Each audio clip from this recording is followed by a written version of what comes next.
This is WVTM 13. Breaking news is happening right now. 37 counties across the state are under a state of emergency right now as a strong winter storm is just hours away from crossing into Alabama.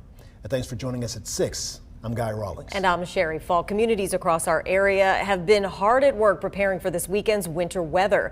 We have team coverage tonight, and we want to begin with Chief Meteorologist Jason Simpson. Hopefully families have their snow supplies and planned together already, Jason, because time's running out. Right. Within the next 12 hours, we will already be seeing some accumulation of snow and ice, especially over the western half of the state, and then generally, say, from I-20 northward. That's where the greater impacts are going to be in the next, say, 12 hours between now and 6 a.m. And then it continues to build northeast from there. A wintry mix develops with some snow, some sleet, some freezing rain, and some will just be rain. It starts after midnight. Travel will be difficult over a wide area tomorrow morning, but that difficulty gets a little bit better late in the afternoon and evening, especially from Birmingham southward, where it's already warmer right now. Alabaster's at 40, Tuscaloosa's at 41, but Coleman, Aniana, Gadsden, Pell City, Fort Payne already dropping back into the upper 20s and low 30s.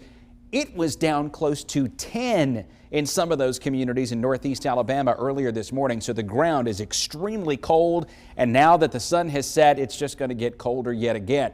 There's the snow developing over Mississippi. No reports of this reaching the ground just yet, but we think it will start to do so in fairly short order. And then you look over northwest of there toward Dallas and up toward Oklahoma City. This big storm continues to grow and strengthen, and there's a lot of very warm air coming north from the Gulf of Mexico that's causing this whole thing.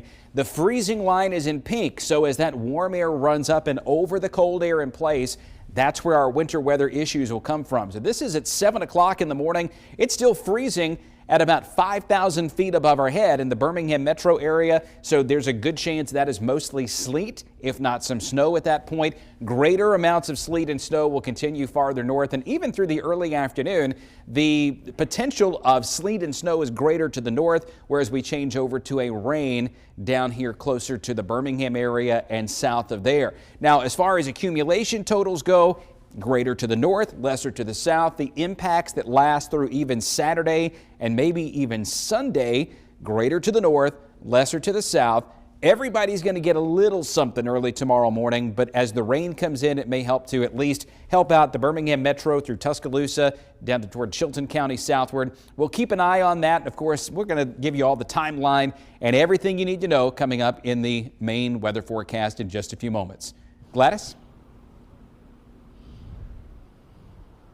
Hey Jason, so we're here in Gadsden, and I can tell you, you can feel the temperature really dropping. This area is expecting 1 to 3 inches of snow or sleet. And let me show you really where the issue might come from. You see, when you pour out a little bit of water here, it's not immediately freezing.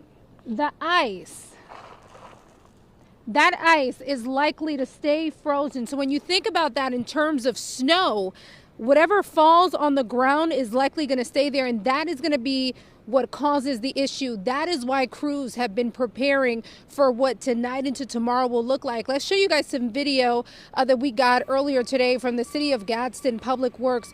What you're looking at right now is what some of the training was like for those gentlemen who are part of the Public Works crew. That truck, they have a new truck at the moment, a new snowplow that they anticipate will be very useful tonight into tomorrow when they are expected to see this winter weather. But right now, their main thing is warning everybody is to make sure that you don't go out if you don't need to. Of course, we just kind of showed you guys here. This might be really where the problem starts, is just whatever falls on the ground may stay there. So that is why they were giving those public works crews that extra training so that they know how to use the equipment that they have. Right now, you want to send it to Aaron Llewellyn, who's in the studio. Aaron, you talked to those in St. Clair County about what their preparations are looking like. Yeah, Gladys, the St. Clair County EMA planner says that this year's winter storm is all about being better prepared. He says he and his staff learned lessons from the past to make sure they have what they need to best serve the county effectively. Now, staff say that the winter weather is not common in central Alabama, but St. Clair County wanted to be ready just in case it hits. Now, the county invested in a limestone screening truck, and fighting winter weather isn't the only thing that the screenings do. Its sole purpose is, they say that they can lay the limestone screenings down, which gives tires a little bit more traction on the roads than sand does. but staff geared it up to also help with snow removal if needed. It certainly is something that they've prepared for this particular winter storm, because, as you know, in the past, there's been, Alabama, it's so hit and miss. You just don't know. So it is something that is on hand and ready to go should it be needed. Again, we hope it's not needed in mass, but if it is, they do have a supply of it. Now, Windham says they're preparing for the worst, but expecting the best. He believes even a difference of 1 degree or 2 degrees in temperature could drastically change the outcome of this storm. Back to you. All right, Aaron. Well, the freezing temperatures are already causing issues here in Birmingham. Crews in the downtown area and in Vestavia Hills spent the day working to repair water main breaks. WVTM 13's Zoe Blair live and local where that break happened downtown. You've been told this is just the beginning, Zoe. That's right. As these temperatures continue to drop, this is a scene we could be seeing more and more across our area. Now, you can see this street is mostly dry now from that break. I want to take a second and show you some footage we got when the break happened this morning.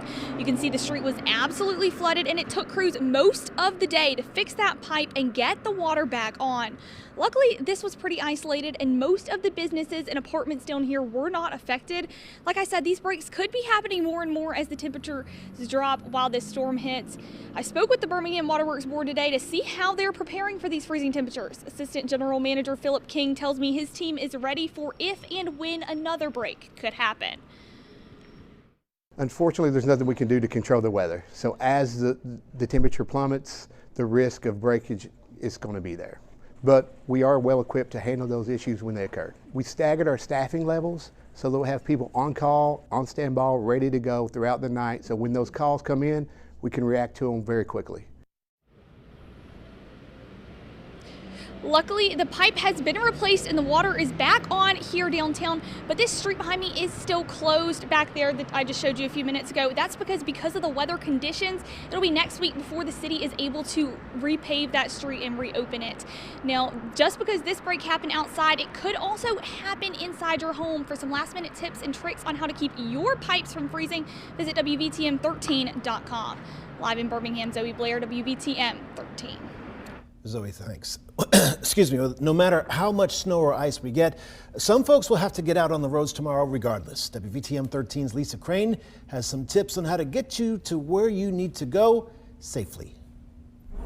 Did you know the type of vehicle you drive can help or hurt you in icy or snowy conditions? You want four-wheel drive if you have it, and the heavier the vehicle, the better. So an SUV is going to have better traction than a sedan or even a pickup. Stay at least 10 seconds behind the vehicle in front of you. Remember, slow and steady with no sudden starts, stops, or turns. Assume the roads are ice covered and be ready to react if you start to slide. Your first instinct when you lose control of the car a little bit and start to skid is to hit the brakes. And that can be a really bad thing in icy conditions. So you have to kind of repress that instinct to do that. Put your foot on the brake, but don't mash the brake. Just be ready to brake. Ingram says if you start to slide, steer and look into the direction that you want the car to go once you regain traction. Now, once you feel that traction, that's when you press the brake. Now, if something happens and you get stuck, you're going to want to stay in your car and call for help. It is warmer and safer in your vehicle. In Birmingham, Lisa Crane, WVTM 13. For up-to-the-minute tracking on our weather, there's only one team that delivers Alabama's most accurate forecast. Make sure that you stick with Jason Taylor and the rest of the WVTM 13 weather team. They will stay on top of the latest models. They'll be breaking down any changes while fine-tuning their forecasts so you know exactly what to expect over the next few hours.